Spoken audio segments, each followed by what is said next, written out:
What happened inside a quiet off-campus house in Moscow, Idaho, on the night of November 13, 2022, remains one of the most disturbing crimes in recent American history.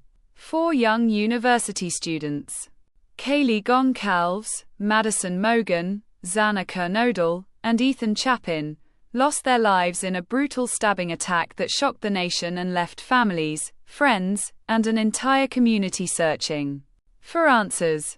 Now, newly unsealed court records have revealed clearer and more detailed information about their final moments.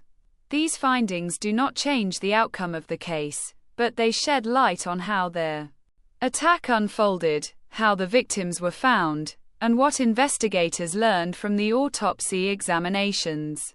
This script presents those facts carefully and truthfully, focusing on what is known and confirmed, without speculation or exaggeration. The 4 victims were all students at the University of Idaho. On that night, they were inside a rented home near campus, a place that had been filled with ordinary student life just hours earlier. By morning, the house had become a crime scene that would be studied for years. According to the autopsy findings summarized in court filings, all 4 victims died from multiple sharp force injuries. In total, they were stabbed at least 150 times. Each victim suffered a different number of wounds, and the evidence shows that their situations at the time of the attack were not the same. Kaylee Goncalves and Madison Mogen were found together in one bedroom. The autopsy results indicate that both died from multiple stab wounds. In Kaylee Goncalves' case, the injuries were especially extensive. She suffered at least 38 stab and incised wounds. These included injuries to her scalp, face, neck, chest, and upper extremities.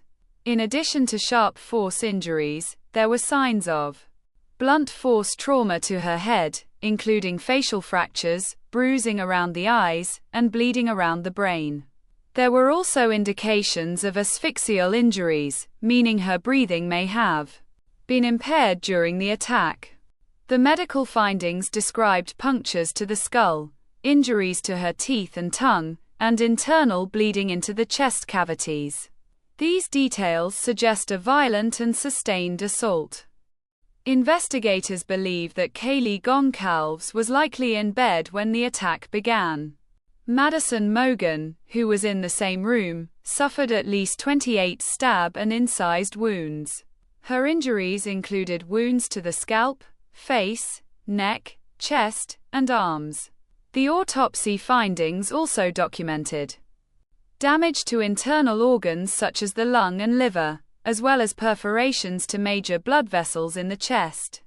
Like Goncalves, Mogen was likely asleep or in bed when she was attacked, and there is no indication that she had time to stand up or escape. In another bedroom, Xana Kernodle and Ethan Chapin were found. Ethan Chapin was in the bed, while Xana Kernodle was on the floor. Their autopsies show that both died from multiple sharp force injuries. But the circumstances of their attacks appear to have been different. Ethan Chapin suffered at least 17 stab and incised wounds. These included injuries to his chest, face, neck, arms, and legs. The autopsy documented perforations to major blood vessels, including the jugular vein and subclavian artery. Based on the evidence, investigators believe he was attacked while he was asleep and did not have the opportunity to fight back. Xana Kernodle's injuries tell a different story. She suffered at least 67 stab and incised wounds, making her the most injured of the 4 victims. Her wounds were spread across her head, face, neck, chest, abdomen, back, arms, and legs. The autopsy findings include abrasions and bruises on her body, injuries to the bones of her right hand, and blood found on the bottoms of her feet. These details strongly suggest that she was awake during the attack and attempted to defend herself. Medical examiners found injuries consistent with movement and resistance, indicating that Kernodle fought back as the attack continued. There were also punctures to her skull, perforations to vital organs including the heart and lungs, and significant internal bleeding. Investigators believe she encountered the attacker while he was still inside the house, possibly after the earlier attacks had already occurred. It was during the examination of the crime scene and the victims' bodies that investigators found a critical piece of evidence, a knife sheath left behind at the scene. This sheath later became central to the case, as it contained trace DNA that helped link the suspect, Brian Kohberger, to the crime. After the killings, the attacker left the house. However, he was seen by one surviving roommate, who later became the only eyewitness in the case. This individual reported seeing a masked man inside the home.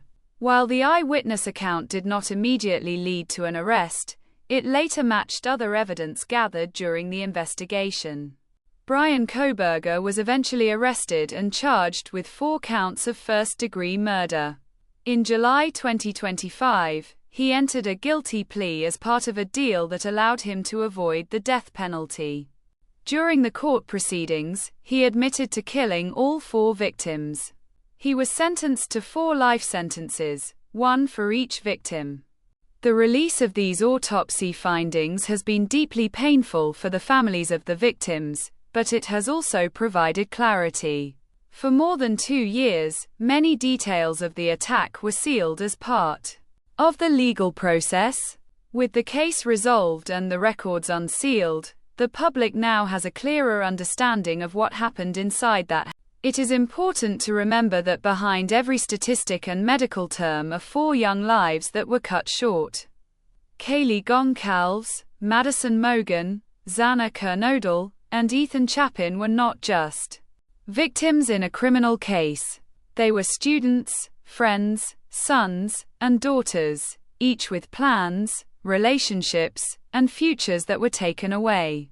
The facts revealed in these reports underscore the severity of the crime, but they also highlight the importance of careful investigation, forensic science, and the justice system's role in uncovering the truth. The case has already influenced discussions about campus safety, off-campus housing security, and how violent crimes are investigated and prosecuted.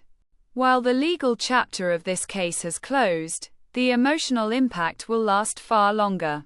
For the families, there is no sentence that can truly bring closure.